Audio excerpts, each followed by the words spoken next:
अनुवादे चरणानाम अनुवादे चरणानाम अनुवादे सप्तमी के एक वचन, चरणानाम षष्ठी का बहुवचन। द्वंद्व का अनुवृत्ति है, 16वें सूत्र तक जाएगा।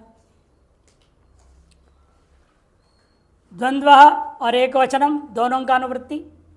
अर्थ है अनुवादे गम्य माने चरणानाम द्वंद्व एकवत भवति। अनुवाद अर्थ गम्यमान हो तो चरणवाचक शब्दों का जो द्वंद्व समास हुआ है वहाँ प्राप्त द्वितीय और बहुवचन को बात करके एक वचन हो जाएगा। उदगात कठक कालापम, उदगात कठकालापम। प्रत्यक्षादि प्रमाणों से जानकर कोई कहता है कठ और कलाप ये शाखा वाले क्या है, उनकी उन्नति हुई है। उदगात उन्नति हो गई। चरण किसको कहते हैं? नीचे देखिए, इसलिए चरण शाखा के प्रवर्तक ग्रंथ का नाम है। शाखा के भी प्रवर्तक। चरण के अंतर्गत अनेक शाखाएं आ जाएंगी, एक शाखा नहीं। चरण की बहुत सी शाखाएं होती है। सो शाखा के आदि ग्रंथ का नाम है चरण। शाखाओं का आरंभ जहां से हुआ उसका नाम चरण है। उसके बाद अनेक शाखाएं हो जाती हैं। और उसके लिए आगे और एक पंक्ति छोड़ के पढ़िए। शाखा चरण का अवांतर विभाग है।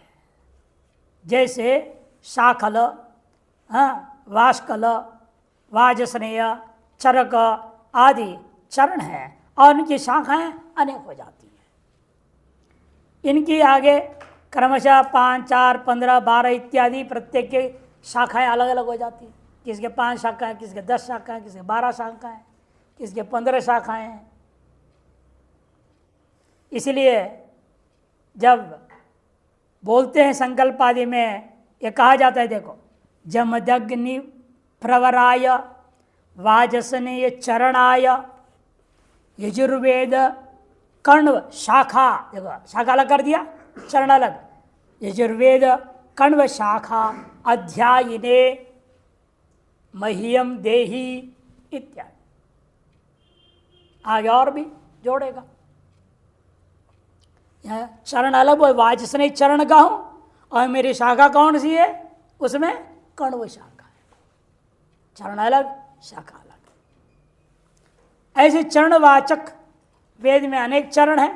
अनेक चरणवाचकों का जब परस्पर समास करेंगे, चरणों के समास करने से फायदा है नहीं। तात्पर्य से क्या होगा, उस चरण के अध्ययन करने वाले या चरण का अध्यापन कराने वाले, पढ़ने पढ़ाने वाले, उनका क्या है, उन्नति हो गई। उदगात किन चरणों के, कटक कालापम उदगात। प्रत्यष्ठात कटक कौथुमम, कट चरण वाले और कौथुम चरण वालों के प्रतिष्ठा बढ़ गई। प्रत्यष्ठात माने प्रतिष्ठा, उनकी प्राप्ति हुई। इस अर्थ में यहां पर क्या हुआ, प्रथमा का एक वचन हुआ। कटक कालापम, उन्हें क्या चाहता, कटक कालापौ, इधर समास है, हो गया वो नपुंसकलिंग एक वचन इस सूत्र के कारण से। अध्वर्युक् कर्तुरनपुंसकम्, अध्वर्युक् कर्तुरनपुंसकम्, अध्वर्युक् कर्तुः प्रथमा के एक वचन, अनपुंसकम प्रथमा के एक वचन, दो पद है। अध्वर्योः क्रतुरिति अध्वर्यु कर्तु षष्ठी तत्व समास है। न नपुंसकम यदि अनपुंसकम, यह क्या है, नए तत्व समास हो गया। अनुवृत्ति आ रही द्वंद्व और एक वचन का अर्थ है अध्वर्यु वेदे भी तो यह कर दू स अध्वर्यु कर्तुरित्युच्यते। अध्वर्यु वेद मने यजुर्वेद। यजुर्वेद में जो यागों का विधियां हैं उन यागों को क्या कहेंगे, अध्वर्यु क्रतु। उनमें भी किसका नाम स्त्रीलिंग से है, चित्र यजेत पशुकाम, चित्रया स्त्रीलिंग हो गया ना। अग्निहोत्रम जुहियात नपुंसकलिंग प्रयोग कर दिया। हाँ कारीरिया स्त्रीलिंग है, कि पुल्लिंग इष्टिया है। शौर्यम जन्युपेत शौर्यष्टि पुल्लिंग है शौर्य। इसे तीनों लिंगों में नाम प्रयोग होता है यागों का। लेकिन इसलिए कहा नपुंसकलिंग वाले संज्ञाओं को छोड़ दो, पुल्लिंग वाले और स्त्रीलिंग वाले शब्दों के समास करते हैं, नामों के यज्ञ के नामों का स्त्रीलिंगवाची हो चाहे आपके पुल्लिंगवाची हो, इनका समास करते हो तो क्या होगा, अंततः वो नपुंसकलिंग एक वचन हो जाएगा। अध्वर्वे वेदे वीतो यह क्रतुषा अध्वर्य क्रतुरित्युच्यते। अनुपुंसकलिंगानाम अध्यर क्रतुवाचिनाम नपुंसकलिंग में प्रयुक्त नहीं है ऐसा जो यजुर्वेदिक क्रतु के वाचक जो शब्दानाम द्वंद्व समास है, शब्दों के द्वंद्व समास करते हो तो क्या होगा, एकवत् भवति। उदाहरण है देखो, अर्काश्च अश्वमेधश्च इति। अर्काश्च अश्वमेधश्च दोनों पुल्लिंग ले लिया, अर्काश्वमेधम बना नपुंसकलिंग और एक बोला। सायान्नश्च अतिरात्रश्च, सायान्नश्च अतिरात्रश्च इति सायान्नातिरात्रम। सोमयाग राजसूयाम, इसका विग्रह नहीं दिखाया, सोमयागश्च राजसूयश्च इति सोमयाग राजसूयम। अर्क यज्ञ और अश्वमेध यज्ञ एवं सायान्न नामक यज्ञ और अतिरात्र नामक यज्ञ, सोमयाग और राजसूयाग, इनका समुदाय इतरेतुन समास किया, प्राप्त द्विवचनता बाद के एक उद्भाव। और आगे कहेंगे स नपुंसक सूत्र से सब नपुंसकलिंग हो जाएगा। अध्ययन तो अभिप्रकृष्टाख्यानाम, अध्ययन तो अभिप्रकृष्टाख्यानाम, अध्ययनतः अव्यय अभिप्रकृष्टाख्यानाम षष्ठी का बहुवचन है। जैसे आप लोग देखते हैं या आप संस्कृत पढ़ रहे हैं, व्याकरण पढ़ रहे हैं, इसके संबंधी अष्टाध्याय रटेंगे, अमरकोश पढ़ेंगे, वेद भी पढ़ेंगे तो अंगांगी है ना, वेद क्या अंग है, व्याकरण। मुखम व्याकरणम का है ना, वेद का अंग है ये। इसीलिए जो है इनका पढ़ाई करने का नाम क्या है, अभिप्रकृष्ट हो गया।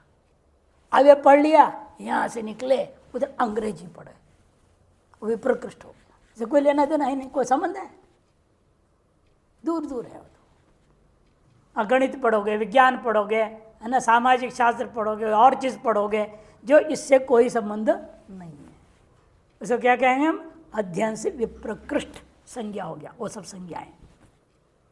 और अध्ययन से अविप्रकृष्ट संज्ञा कौन होगा, जैसे व्याकरण हुआ, निरुक्त हुआ, ज्योतिष हुआ, ये सब अंग है ना। पुराण पढ़ लिया आपने, धर्मसूत्र पढ़ेंगे, कल्पसूत्र पढ़ेंगे, स्मृतियों को पढ़ेंगे, ये सब क्या है, अविप्रकृष्ट संज्ञाएं। क्या हम लोग पढ़ रहे हैं संस्कृत भाषा, संस्कृत व्याकरण है, ऐसे इससे संबंधित ग्रंथों को अविप्रकृष्ट संज्ञा कहा जाएगा, वैसे असंबंधित ग्रंथों को विप्रकृष्ट हो जाएगा। वेद में भी गणित होगा, वैदिक गणित अलग है ना, यहाँ से संबंधित, इसलिए मैंने पहले कहा इससे संबंधित जो भी होगा, इस संबंधित विज्ञान पढ़ो, इस संबंधित इतिहास ग्रंथ कौन है हमारे, रामायण और महाभारत, ये हमारे इतिहास ग्रंथ है। वो इतिहास अलग है, मूल्य आए, अंग्रेज आए, ये आए, वो आए, लड़ाई झगड़ा पकड़ा, उल्टा पुल्टा दूसरी बातें होती है, वो यहाँ नहीं है। यहाँ के इतिहास ग्रंथ अलग है, यहाँ के संबंधित ग्रंथों को पढ़िए, चाहे इतिहास हो चाहे विज्ञान हो, यहाँ भी विज्ञान संबंधी बहुत सारे ग्रंथ हैं। भारतवर्ष संहिता ऐसे गजब का ग्रंथ है, आज इस भारत में उपलब्ध नहीं है। जब अंग्रेज आए तो चोरी करके ले गए यहाँ से, अब ब्राह्मणों को लेके सब संस्कृत में बनाए और ब्राह्मणों को रास्ते में ख़त्म कर दिए, जहाज भेजे, जहाज को डुबवा दिया, सबको ख़त्म कर दिया, यहाँ के यहाँ ना बोल दे सब। इन इतिहास तो इतिहास, जो घटना घटी वो कहाँ छिपेगा, जहाज टूटा, मर गए सब, ये कहानी तो है ना, जान के मार दिया गया। लेकिन उनको मालूम हो गया था ब्राह्मणों को, जिनको ले गए थे 4000 ब्राह्मण को ले गए थे, अनुवाद करा रहे थे, तो समझ में आ गया ये गड़बड़ करेंगे। उनने जान के सारे अनुवाद गड़बड़ अनुवाद कर दिया, ठीक ठीक अनुवाद किया ही नहीं, उनको ठीक पढ़ाया भी नहीं, करो तुमको जो करना है। तब भी जो आधे अधूरे अर्थ को लेकर के ये सब बना, जितने विज्ञान आज देख रहे एरोप्लेन सब भरद्वाज संहिता में है, उसी के आधार पर बनाया उन्होंने। हमारे यहाँ क्या है, उपग्रह कोई नई बात है।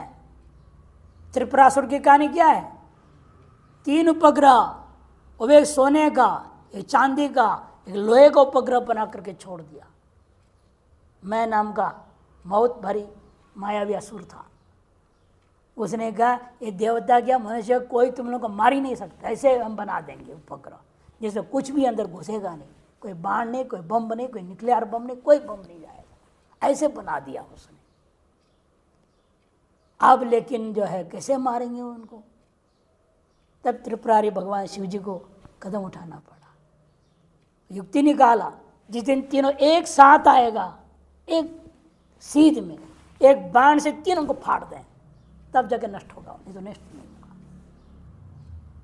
ऐसी विज्ञान थी हमारे यहाँ। ये क्या है विज्ञान इन लोगों की, बनाना वो भी संस्कृत मोबाइल सब वाहन थे ना, पुष्पक वाहन नहीं था। पुराणों में देखो कहानियां, एक से एक वाहनों का वर्णन है। केवल रथ ही थोड़ी देख रहे महाभारत की कहानी देख करके, एक से एक विलक्षण वाहन थे।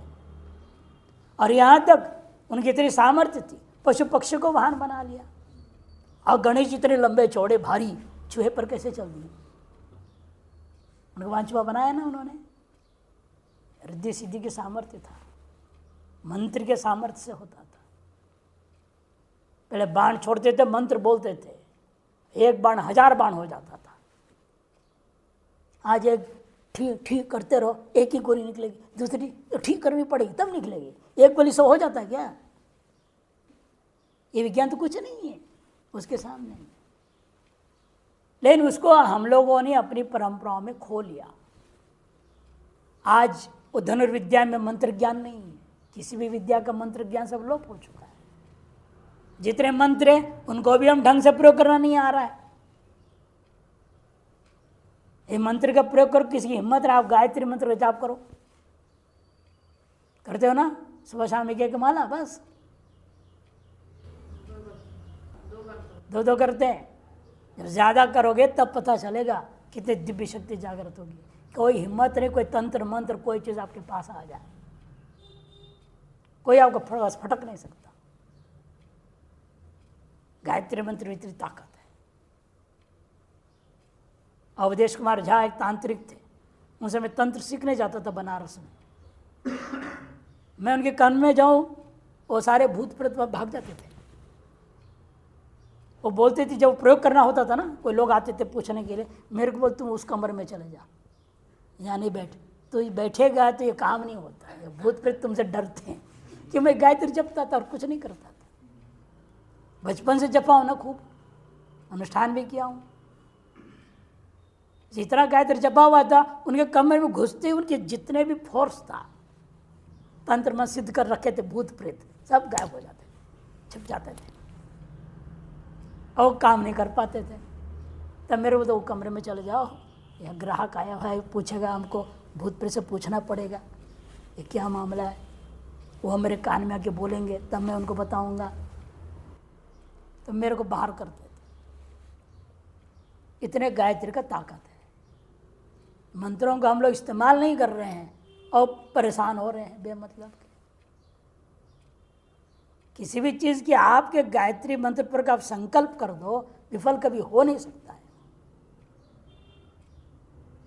इसे हमारे ऋषि मुनियों ने इसको संध्या में जोड़ दिया, ताकि रोज हर बच्चा करेगा, हमारा हर बच्चा दिव्य होगा। लेकिन बच्चे मूर्ख हैं, प्रयोग नहीं कर रहे। उपयोग करो, फिर देखो तमाशा, कैसे ताकत वाले हो जाओगे। इसलिए अध्वर्य कल्प में बोल रहे थे वैदिक जो अंग है अविप्रकृष्टों को हम नहीं मानते, उन्हीं का समास लो, विप्रकृष्टों को छोड़ दो, ये कह दिया। न विप्रकृष्टा यदि अविप्रकृष्टा नेतृत्व समास हुआ। अविप्रकृष्टा आख्या येषान्ते इति अविप्रकृष्टाख्या तेषाम, ऐसे बहुरी समास हुआ। नए तत्पुरुष गर्भित बहुरी समास किया गया। द्वंद्व और एक वचन का अनुवृत्ति है। अध्ययन निमित्तेन येषाम शब्दानाम अविप्रकृष्ट आख्या समीपाख्यास्ति तेषाम द्वंद्व एकवत् भवति। अध्ययन निमित्तक जिन नामों को लेकर के अत्यंत सामीप्य संबंध है, दूर नहीं है, सामीप्य परस्पर संबद्ध है, उनके यदि संज्ञाओं का इस्तेमाल करके यदि हम समास करते हैं द्वंद्व समास, वह द्वंद्व समास में एक उद्भव होगा और आगे सूत्र के द्वारा नपुंसकलिंग हो जाएगा। वैयाकरण नैरुक्तम, व्याकरण एक अंग है वेद का, निरुक्त दूसरा अंग है। व्याकरण को पढ़ने वाला वैयाकरण, कौन सूत्र है? तदधीते तद्वेदा सूत्र है, तदधीते तद्वेदा। उदाहरण होकर के वैयाकरण निरुक्तम अधीते वेदवाइति नैरुक्ता। इसे व्याकरण पढ़ने वाला और निरुक्त पढ़ने वाला दोनों के दोनों इकट्ठे बैठे हुए हैं, तो उसको एक उद्भव हो गया। एवमेव पदक क्रमकम, पदक क्रमकम ये क्या है? वेद के ही पाठ के अलग अलग भेद हैं। वेद को 8 प्रकार से पाठ किया जाता है। नामों को लिख लो। संहिता पाठ, संहिता पाठ, पद पाठ, जटा पाठ, घन पाठ,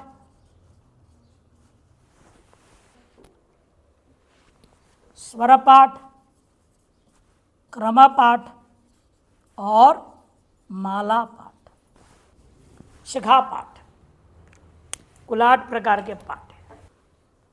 इसमें इन दोनों को पद पाठ पढ़ने वाला, क्रमपाठ पढ़ने वाला, एक ही मंत्र आगे पीछे करके बोला जाता घन पाठ में। गणानांत्वा पद्म पद्म गणानांत्वा ऐसे बोला जाएगा। 8 प्रकार के पाठ में से उनको क्या पद पाठ करने वाला और क्रम पाठ करने वालों को ले रहे हैं। पद पाठ करने वाले का नाम पदक और क्रम पाठ करने वाले को क्रमक कहा जाएगा। पदक और क्रमक एक साथ बैठे हुए हैं।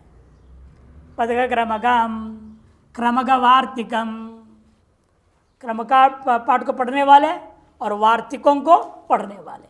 व्याकरण के एक अंग है वार्तिक, उनको पढ़ने वाले। ये सब क्या है? अविप्रकृष्ट है, समीपवर्ती है, एक दूसरे से संबद्ध है। ऐसी चीज जब समास हुआ तो एक भाव हो गया।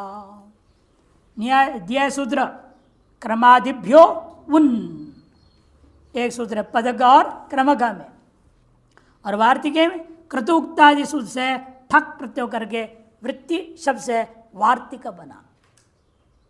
वार्तिक ठग को इकादेश, ठस एक सूत्र है, ठगो एकादेश हो जाता है, ये रूप बन जाता है। जातिरप्राणिनाम, जातिरप्राणिनाम, जाति प्रथमा के एक वचन, अप्राणिनाम षष्ठी का बहुवचनम। न प्राणिन इति अप्राणिना तेषाम अप्राणिनाम नए तत्पुरुष समास हुआ है। यहाँ द्वंद्व का अनुवृत्ति और एक वचनम का भी अनुवृत्ति है। अप्राणिवाचिनाम जाति शब्दानाम द्वंद्वे एकवत् भवति। अप्राणिवाचक हो लेकिन साथ साथ जातिवाचक भी होनी चाहिए, तब उन पदों के द्वंद्व समास हुआ है वह एकवत् भाव होगा और नपुंसकलिंग होगा। या आरा शस्त्री, आरा शस्त्री, आरा एक अस्त्र है, शस्त्री भी एक अस्त्र है काटने का। आरा को हिंदी वाले क्या लिखे यहाँ पर? आरा को लिख रहे हैं करौंत और आरी, शस्त्री को आरी। ये दोनों कोई अस्त्र विशेष है मारने पीटने का, इतना ही समझ लो। क्या आकार है, क्या आकार विकार हो तो देखना पड़ेगा। धाना शस्कुली, धाना शस्कुली, शस्कुली ने पूड़ी, पूड़ी और धाना जुना हुआ चना वगैरह, जौ सातु, सत्तू और आपके पूड़ी इनके। एवं एक और दृष्टांत दे रहे हैं, खटवा पीठम, खटवा मैंने खाट और पीठ मैंने जो चौकी जैसा होता है। घटपटम, घट और घड़ा और कपड़ा, ये सब क्या है? अप्राणीवाचक, इनमें प्राण नहीं है ना, इनको प्राणीवाचक नहीं माना गया, जड़ माना गया है। अप्राणीवाचक के सब, और लेकिन फिर भी इन सब में जाति भी है, घटत्व पटत्व ऐसी जातियाँ हैं, जातिवाचक भी हैं। अति द्रव्य होने के नाते जातिवाचक है। इनके समास होने पर, द्वंद्व समास होने पर एक भाव नपुंसकलिंग हो गया। विशिष्ट लिंगो नदी देशो ग्रामाः, विशिष्ट लिंगो नदी देशो ग्रामाः, विशिष्ट लिंग प्रतिमा के एक वचन, नदी प्रतिमा के एक वचन, देश प्रतिमा के एक वचन, अग्रामाः प्रतिमा का बहुवचन। विशिष्टम मने भिन्नम भिन्नम लिंगम यस्य स विशिष्ट लिंगा, भिन्न भिन्न है लिंग जिनका, उन्हें कहा जाता है विशिष्ट लिंग वाले। माने एक पुल्लिंग होना चाहिए, एक स्त्रीलिंग, एक स्त्रीलिंग होगा तो एक नपुंसक लिंग, एक पुल्लिंग है एक नपुंसक लिंग है, ऐसे भिन्न भिन्न लिंग वालों को लेकर समास करेंगे आप, तभी सूत्र लगेगा। कि वहाँ क्या होता है? परवलिंगम द्वंद्व तत्पुरुष नियम है, जब परपद होगा उसका जो लिंग होगा वही समस्त पद का लिंग हो जाता है, उसको अपवाद करेगा। उसके लिए सूत्र आरंभ कर रहे हैं। उसमें भी नदीवाचकों का लो और देशवाचकों का लो, तब अग्रामीण ग्रामवाचक नहीं होनी चाहिए, गांव का नाम नहीं। अग्रामाः न ग्राम इति अग्रामः नैतुक समास है, द्वंद्व का अनुवृत्ति, एक वचनम का अनुवृत्ति। विशिष्ट लिंगानाम माने भिन्न लिंगानाम, नदीवाचिनाम देशवाचनांच शब्दानाम द्वंद्वे सति एकवत् भवति। ग्रामवाची शब्दान वर्जित्वा, ग्रामवाची शब्दों को छोड़कर। उद्यश्च इरावती च, उद्य पुल्लिंग है, इरावती स्त्रीलिंग है, दोनों नदियों का नाम है। आज के जमाने उद्य का नाम उज्झ करके कश्मीर से निकलता है, जम्मू से, और गुरदासपुर पंजाब में आके मिलता है रावी नदी में। और इरावती नाम है रावी नदी का ही, जो पंजाब में है, रावी। ये नदी आजकल रावी बोलते हो उसको, और उज्झ बोलते, पहले था उसका नाम उद्य। उद्यश्च इरावती च, तो उद्येरावती, देखो दीर्घकारांत था, इरावती क्या हो गया? वो नपुंसकलिंग हो गया। द्वंद्व जो है परवलिंगम के आधार पर समस्त पद भी स्त्रीलिंग होना चाहिए था, इसको नपुंसकलिंग एक वचन कर दिया। नपुंसकलिंग करते ही ह्रस्वो नपुंसके प्रातिपदिक ह्रस्व हो गया, इरावती ह्रस्व विकार दिखाई दे रहा है। गंगा च शोणंच, स्त्रीलिंग और नपुंसकलिंग लिया भी। गंगा च शोणंच इति गंगा शोणाम, शोण का ही नाम आजकल सोन नदी बोलते, सोन, सोन भद्र, ऐसे पटना में आगे गंगा जी मिलता है, वहाँ है, नेपाल से निकलता है, पटना में आके गंगा जी मिल जाते हैं।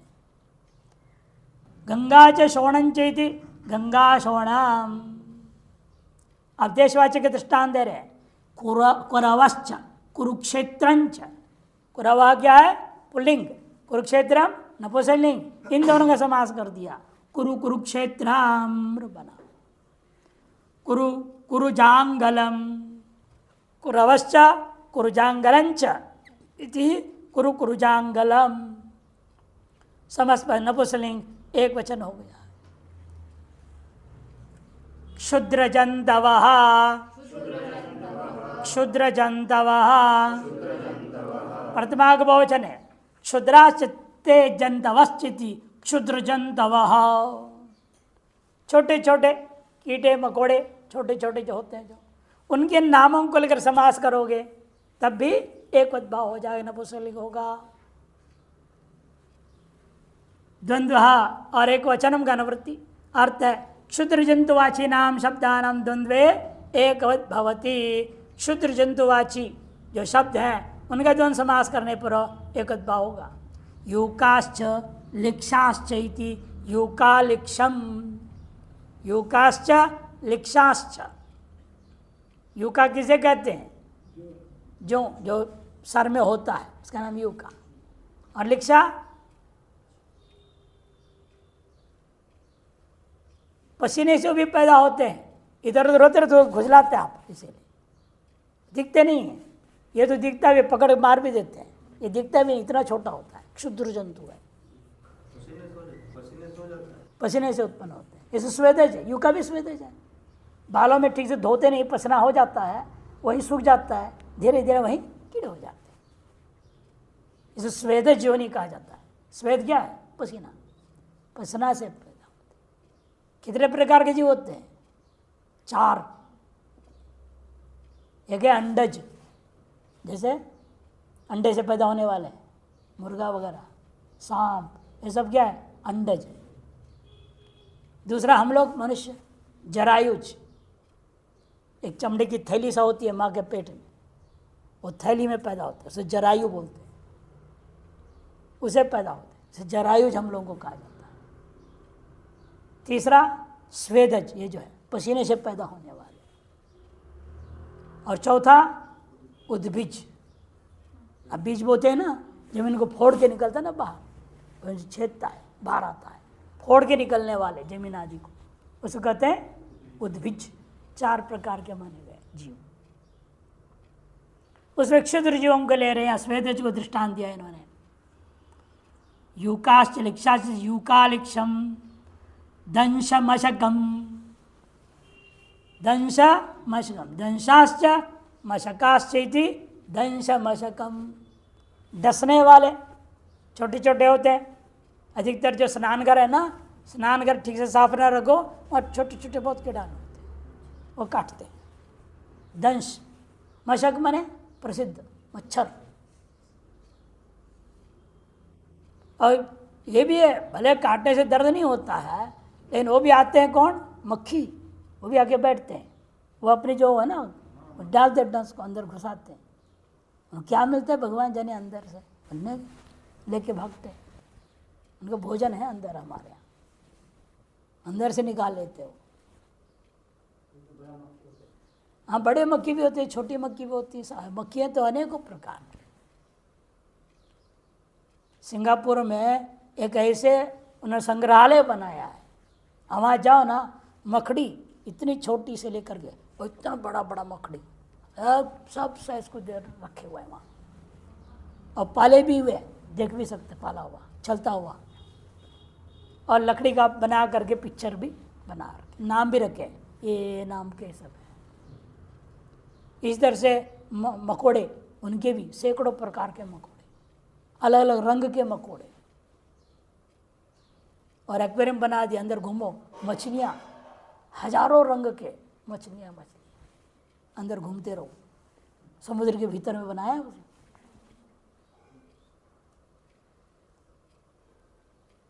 तो सब जगह जाके देखा तो है ना, ये कितनी, जो शास्त्रकार कहते हैं प्रत्येक मनुष्य भी अनेकों प्रकार की। तो निग्रो देखो ना, अफ्रीका वाले, नहीं लंबे चौड़े काले ऐसे होते, वो पकड़ के दबा दे हम लोगों को। हम लोगों के सामने कुछ नहीं, छोटे छोटे। हम लोगों से भी छोटे छोटे भी हैं, 3-3 फुट, 2.5 फुट, 4 फुट वाले भी हैं। लिलीपुट से अलग हो तो 6 इंच वाले वो है ही नहीं, कहाँ दिख रहे। देखिए, और दृष्टांत क्या दिया? कीट पिपीलिकाम, कीड़े और पिपीला, चींटी, मूंगी, है ना, मराठी में मूंगी बोलते हैं ना चींटी को, मूंगी। ये दोनों को समास कर दिया। वहाँ एक वक्त बहुवचन पुंसलिंग हो गया। कीटाश्च पिपीलिकाश्च इति कीट पिपीलिकाम्र बना। और येषांच विरोध शाश्वतिकः, येषांच विरोध शाश्वतिकः, येषां षष्टिक बहुवचन चाप्ये विरोधा प्रतिमा के एक वचन, शाश्वती का प्रतिमा के एक वचन। जिन दो जानवरों जंतुओं का शाश्वत वैर निश्चय है, अनादिकाल से सृष्टि में उनका शाश्वत वैर है, जिन दो का, उनका समास होने पर भी एक अद्भाव नपुंसकलिंग हो जाएगा। जैसे सांप और नेवला, सांप और नेवला शाश्वत वैरी है, एक दूसरे का गंध भी आ जाए वो फिर लड़ना शुरू कर ही देंगे, चुप बैठ ही नहीं सकते। अहिनकुलम मिथ्या दृष्टांत और मार्जार मूषकम, चूहे और बिल्ली परमानेंट वैरी है ना, एक दूसरे को खाने में काटने में लगे रहते हैं। चूहा अकेला पड़ जाए ना और बिल्ली सामने आ जाए, अब देखो लड़ाई कैसे मारते। अब बिल्ली उसको पकड़ने भागती है, वो उसके ऊपर चढ़ जाता है, एकदम कूद जाता है, और ऐसे कूदता है ना एकदम आंखों के सामने यूं करके, डर जाती बिल्ली, आंख बंद करती है, ऊपर बैठ कर मार रहा है। इतना हिम्मत आप लोग देखे नहीं होंगे लड़ाई, आप तो खाते हुए देखा केवल आपने, हमने देखे बहुत डेंजर है, तो वो खतरनाक है। जब प्राण रक्षा के लिए कितनी हिम्मत कर देते हैं और भिड़ जाते हैं, भले अंत पे विफल हो जाए बात अलग है, अंत भोजन तो भोजन है, भगवान का बनाया भोजन है, उसके लिए वो बिल्ली तो खाएगी ही उसको। इन पूरी वो प्रयास करते हैं, ये शाश्वत वैरी है। वही दृष्टांत देंगे, देखिए येषां जीवानां शाश्वत सनातन सार्वकालिक, तीनों ही कालों में सदातन है वो। विरोध उन्हें वैरम तद्वाची शब्दानां, तद्वाचक शब्दों का द्वंद्वे सती एक भवती, द्वंद्व समास हो तो वहाँ एक भाव होगा और नपुंसकलिंग हो जाएगा। मार्जार मूषकम, मार्जाराश्चत्ते मूषकाश्चेति मार्जार मूषकम। एवमेव अहिनकुलम, अहिश्च नकुलश्चेति अहिनकुलम। सांप और नेवला, बिल्ली और चूहा। शूद्राणाम अनिरवसितानाम, शूद्राणाम अनिरवसितानाम, शूद्राणाम षष्ठी का बहुवचनाम, अनिरवसितानाम भी षष्ठी का बहुवचन। आज के लिए सूत्रों को हम पढ़ लेते हैं, सब प्रयोग कर लेंगे। इन समाज में चीज़ मिलना मुश्किल है। पहले जमाने में होता था, शूद्रों में दो वर्ग थे, एक अछूत शूद्र बोले जाए, माने वो जो बर्तन जिसमें खाएंगे वो बर्तन दोबारा हम इस्तेमाल नहीं कर सकते, वो बिल्कुल अपवित्र मान जाता है। ऐसे निकृष्ट योनियों में, शूद्र वर्णों में, वर्ण संकरों में, संकर संकरों में गिनती किया गया। ये लोग जो है इनके यहाँ ये जो बर्तन यदि आप कभी छू दे उसको दोबारा आप इस्तेमाल नहीं कर सकते, उन्हें कहते हैं निरवसित लोग हैं। आज समाज से अलग कर दिया हुआ लोग। और अनिरवसित माने जिनका आपके घर में पानी भरने आएंगे, घड़ा बेचने आएगा, ये करने आएगा, वो करने आएगा, आ रहा है जा रहा है, खा रहे पी रहे, तो उनके बर्तन को धो धा करके गर्म करके शुद्धिकरण हो जाएगा और उपयोग किया जा सकता है। और जिनका धोने से भी गर्म करने से किसी प्रकार शुद्धिकरण नहीं माना गया, ऐसे जाति वालों को निरवसित कहा जाता है। और जिनका शुद्धिकरण करके प्रयोग कर सकते हैं उनका नाम अनिरवसित कहा जाता है। उन अनिर्वसित जातिवाचक शब्दों का परस्पर जब समास हो, हाँ, तब उनमें भी एकोद्भव होगा। न निरवसिता यदि अनिरवसिता तेषाम यदि अनिरवसितानां तत्पुरुष समास। द्वंद्व और एक वचन का अनुवृत्ति। अनिरवसिता शूद्रवाच शब्दानां द्वंद्वे एकोद्भवति। यैर्भुङ्क्ते पात्रं संस्कारेण मार्जनेन शुद्ध्यति तै अनिरवसिता। देखो, जिनके द्वारा भोजन आदि करके किसी भी काम के लिए उपयोग किया हुआ पात्र आदियों को मांजन मंज करके बढ़िया से धो के शुद्धिकरण करके हम दोबारा प्रयोग कर सकते हैं, ऐसे लोगों को हम क्या कहते हैं? अनिरवसिता। और जिनका किसी प्रयोग शुद्धिकरण होना ही नहीं है, इसे प्रयोग ही नहीं हो सकता, उनको क्या कहेंगे? अनिरवसिता नहीं, निरवसिता कहा जाए। निरवसिता उनको कहेंगे भाई तो बर्तन भी ले जा, बर्तन भी तुम ले जाओ। नीचे भी दिया है देखो, जिन शूद्रों के भोजन के पात्र मार्जन करने के पश्चात शुद्ध माने जाएं वे अनिर्वसित शुद्ध कहे जाते हैं, तथा जिनके शुद्ध नहीं माने जाते वे निरवसित होते हैं। दृष्टांत है तक्ष अयस्कारम, तक्षाश्च और अयस्काराश्च इति तक्षस्कारम। तक्ष कहते किसको? बढ़ई, और अयस्कार मने लोहार। रजग तंतुवायम, रजगाश्च तंतुवायाश्च इति रजग तंतुवायम। रजग मने धोबी, तंतुवाय मने कपड़े, जुलाहा, जुलाहा बोलते कपड़े बनाने वाला। खटर खटर नहीं, मशीन करते हैं पहले जमाने में, धागों से जो कपड़े बनाते हैं उन्हें कहा जाता है। रजक कुलालम, धोबी और घड़ा बनाने वाला, कुम्हार। ये भी सब अनिर्वसित जातियां हैं, यानी कि हाथ का पानी पिया भी जा सकता है, उनके बर्तन इस्तेमाल भी किया जा सकता है। इन लोगों से पहले घरों में पानी भरने की भी इस्तेमाल करते थे, इसीलिए घर का काम करा लेते थे, अशुद्ध नहीं माना गया।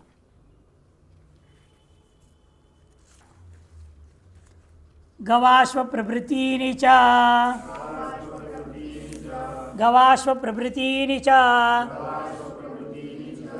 गवाश्व प्रभृतीनि प्रथमा बहुवचन च पे दो पद है। गवाश्वम प्रभृति येषाम दानी गवाश्व प्रभृतीनि, गवाश्व एक समास करके प्रयोग किया हुआ है। ऐसे समस्त पदों के गण बना दिए पाणिनि ने। गवाश्व नामक पहला शब्द है जिसके ऐसा जो गण है उसका नाम गवाश्व प्रभृतिनी। प्रभृति माने आदि, गवाश्व आदि गण, गवाश्व जो सर्वादीनी होते ना, गवाश्वादीनी भी बोल सकते हैं, लेकिन प्रभृतिनी शब्द प्रयोग कर दिया ताकि आपको पता चलना चाहिए ना, आदि शब्द का पर्यायवाची प्रवृत्ति भी होता है। ये जान करके ऋषि लोग एक ही अर्थ में एक शब्द ही सदा नहीं प्रयोग करते हैं, अलग अलग शब्दों को प्रयोग कर देते हैं। द्वंद्व एकवत, गवाश प्रवृत्ति द्वंद्व रूपाणी कृतैकवत भावानी साधुनी भवंती। गवाश प्रवृत्ति गण पठित जितने भी जो कृत द्वंद्व रूपाणी है, लेकिन क्या है द्वंद्व रूपाणी, कृत द्वंद्व रूपाणी जो है उनके एकवत भाव करके ही पाणिनि ने रख दिया गण में, एकवत भाव करके ही एकवत भावानी साधुनी भवंती, और कोई प्रक्रिया लगाने की जरूरत नहीं है, अपने आप में साधु पद है, साधुनी भवंती। गवाश्वम, गवाविकम, गवैडकम, अजाविकम इत्यादि। गवाश्व ने गौ और घोड़ा, गवाविकम गौ और भेड़, गवैडकम गौ और भेड़, स्त्रीलिंग और पुलिंग में भी प्रयोग कर दिया ना, एड़का। आविकम आविका पुलिंग धा, इसे स्त्रीलिंग के साथ करोगे तब भी नपुंसकलिंग एक वचन हो जाएगा समास। जब गवैडकम दृष्टांत दिया, अजाविकम बकरी और भेड़ इत्यादि। चारते द्वंद्व समास हुआ, और अयंग अवंग स्फोटाने से में सब जगह गो को अव आदेश हो गया है। विभाषा वृक्षम मृग तृण धान्य व्यंजन पशु शकुन्य अश्व वड़ पूर्वापराधरोत्तराणाम।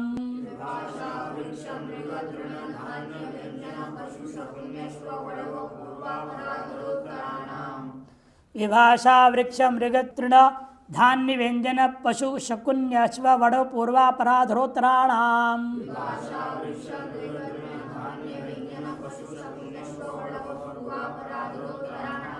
विभाषा यहाँ प्रतिमा के वचन लिख दिए, अव्यय। वृक्ष मृग इत्यादि उत्तराणाम तक षष्ठी का बहुवचनम। वृक्ष मृग इत्यादियों में इतरे समास है। वृक्षश्च मृगश्च तृणंच धान्यंच व्यंजनश्च पशुश्च शकुनिश्च अश्व वड़वश्च पूर्वापरश्च अधरोत्तरश्च। ये सब क्या है, कुछ समास करके कुछ समास के बिना एक ही सूत्र में पाणिनि ने रख दिया। अश्वड़वा समास करके रखा हुआ है, पूर्वापर भी समास करके और अधरोत्तर भी समास करके, ये तीनों तो स्कृत समास वाले हैं, बाकी नहीं। वृक्ष के नाम कोई भी वृक्ष लो, मृगों के नाम कोई भी मृगों को लो, तृण के अनेक नाम है, अनेक तृणों का, धान्यों का, व्यंजनों का, पशुओं का और पक्षियों के, विभिन्न जाति के उनकी विभिन्न संज्ञाएं होती है, उनका एक साथ समास करने पर एक उद्भव हो जाएगा।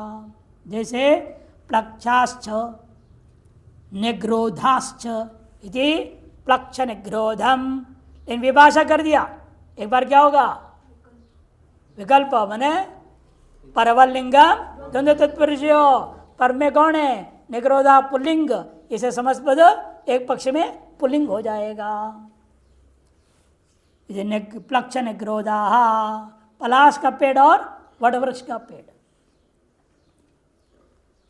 मृग का दृष्टांत दे रहे, रुरवश्च प्रशताश्चेति, रुरु प्रशतम और रुरु प्रशताः।